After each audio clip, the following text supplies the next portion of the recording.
du Teufel, was ist denn das für ein Krackerl? Das schmeckt mir wie alte Socker. Das ist kein Kracherl, das ist ein Gebissreiniger. Da hat mir vorher die Zähne eingeworfen. Teufel!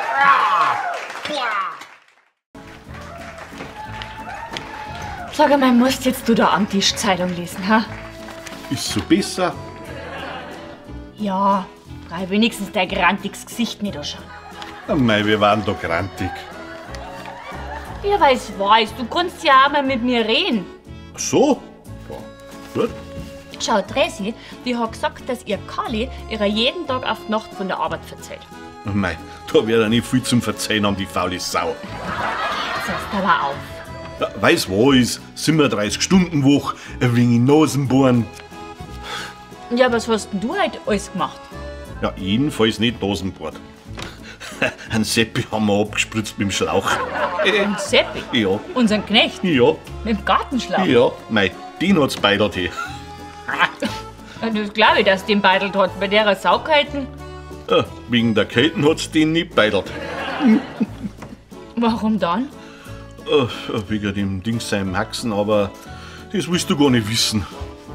Doch, das möchte ich schon wissen. Weil schau, ich möchte schließlich Anteil haben an deinem Leben. So? Ja, gut. Also der Morli, der alte Stier, der hat hinten an seinem Haxen so einen Mordstrom Eis gehabt. Und das wollte der Seppi mit seinem Messer aufstehen.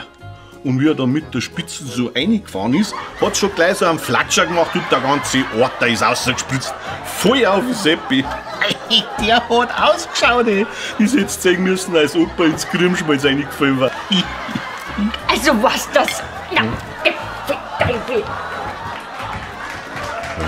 Sollte sich einer auskennen. Erst sollst du was verzeihen und nachher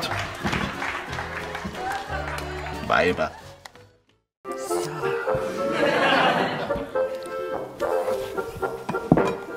Hä? Ja, man, heute ist Donnerstag. Ist ja. Ja, aber am Donnerstag gibt's ja eine Bratkartoffel. Das sind ja keine Bratkartoffeln. Nein, das ist ein vegetarisches Gemüse vom Wok. Und wenn ich das jetzt nicht mag? Okay, du musst doch auch mal was anderes ausprobieren. Oh.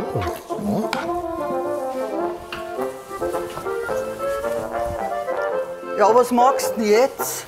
Mal was anderes ausprobieren. Geh ich halt am Donnerstag zum Dorfwirt statt am Samstag. Bayern Comedy wird unterstützt durch die private Landbrauerei Schönraum.